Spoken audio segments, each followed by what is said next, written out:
আসসালামু আলাইকুম ভিউয়ার্স, চলে এসেছি একটা নতুন ব্লগ নিয়ে। চলুন তাহলে শুরু করা যাক।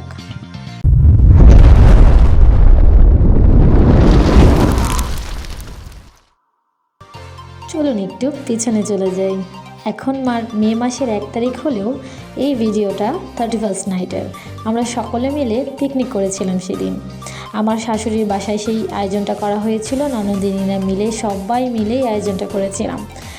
আমাদের আইটেম ছিল চাইনিজ আইটেম, কারণ সবাই আসলে সবসময় বিরিয়ানি তেহারি এগুলো তো খেয়েই থাকে। তো এই জন্য এবার একটু ভিন্ন আইটেম করেছিলাম। সবাই আসলে অথেন্টিক যেভাবে করে, যে হ্যাঁ চাঁদা টাদা তুলে তারপর পিকনিক করে, আমরা ওই রকমভাবেই পিকনিকটা করেছিলাম। তো এর ফাঁকেই হচ্ছে যেহেতু 31st নাইট, তো কিছু খাবার দাবারও এসেছিলো, সেখান থেকেও খাবার দাবার তার আগেই খেয়ে নিয়েছে, কারণ আমাদের খাবার তো আমরা রাত 12টার অনেক পরে খাবো, এখনও রেডিই হয়নি, রান্না চলছে। তো আমাদের রান্না যখন চলছিল তখন দেখেন আমি কিছু ভিডিও নিচ্ছিলাম, কারণ আমার মন চাচ্ছিল যে আমি নিজেই রান্না করি, কিন্তু না, পরে আমি নিজে রান্না করিনি। আঙ্কেল আমাদেরকে হেল্প করেছে অনেকটা, আঙ্কেলই সম্পূর্ণ রান্না করে দিয়েছে। উনি আসলে রান্না না করলে এত মানুষের রান্না আমরা রান্না করতে পারতাম না। তারপরে সবাই মিলে যখন 31স্টের যেহেতু রাত ছিল, হাতির ঝিলের কাছেই হচ্ছে আমার শ্বশুরবাড়ি, তো ওইখানে আমরা হাতির ঝিলে আতশবাজি ফোটানোর জন্য যাব। এর ফাঁকে হচ্ছে আঙ্কেল আমাদের জন্য রান্নাটা রেডি করে রাখবে, সে রান্না এদিকে করবে আর আমরা চলে যাব হাতির ঝিলে ঘোরার জন্য। সে আমাদের সাথে জয়েন করবে পরে। এই যে চলে এসেছে আমাদের রান্না কমপ্লিট হয়ে।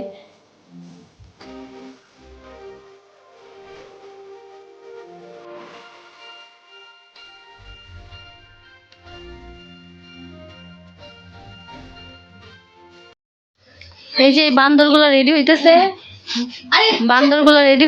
এই যে এই বান্দর রেডি হয়ে গেছে, আমার সোনামণিটা রেডি হয়েছে। তারপর যেহেতু আমাদের কিছু ঠান্ডার প্রয়োজন ছিল, তাই আমরা গিয়ে মোজো কিনে নিয়ে এসেছিলাম। যেহেতু এটা 31স্টের ভিডিও, তো এর আগে থেকেই, এখন তো আমরা মোজো খাচ্ছি, বয়কট করি, কোকাকোলা বয়কট করি, বাট আমি আসলে অনেক আগে থেকেই ব্যক্তিগতভাবে প্রায় 1-1.5 বছর হয়ে যাবে আমি কোকাকোলা বয়কট করেছি বা ফিলিস্তিনের জন্য সাপোর্ট করি, তো আমি মোজোটাই প্রেফার করি। তারপর ওই যে দেখলেন রেডি হয়েছি, সবাই মিলে বের হয়ে পড়েছি হাতির ঝিলের উদ্দেশ্যে, কারণ সেখানে যেহেতু আতশবাজি হবে, সবাই ওখানে আতশবাজি করে। জানি এগুলো বরাবরই ভালো কিছু নয়, তো তবুও একটু ভালো লাগা কাজ করে সবাই। তখন কিন্তু রাত 12টা এখনো বাজেনি, কিছুক্ষণ সময় বাকি আছে রাত 12টার জন্য, তা তবুও ভালো লাগা, সবাই একসাথে যাবো এখানে। এত রাত তা মনেই হচ্ছিল না কোনোভাবেই। অন্যান্য সময় তো আর এখানে মানুষজন থাকে না। তারপরে সবাই একটু ফটোশ্যুট নিচ্ছিলাম আমরা, যেহেতু টাইম অলমোস্ট হয়ে যাচ্ছে, তো দেখেন সবাই আতশবাজি ফোটাচ্ছে। হ্যাপি নিউ ইয়ার বলে 2025কে স্বাগতম জানিয়েছিলাম। এটা অনেক আগের ভিডিও হয়ে গিয়েছে, আমার অনেক অনেক আগে এটা শেয়ার করা দরকার ছিল, কিন্তু আমি ভুলে গিয়েছিলাম কাজের চাপে।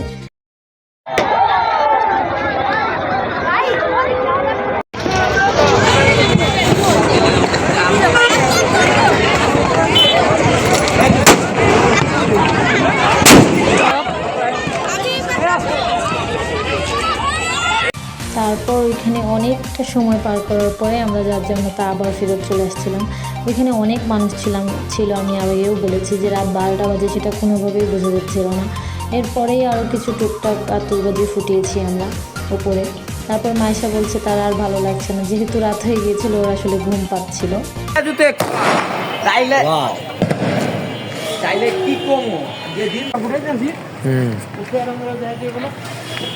और भाई शौर है।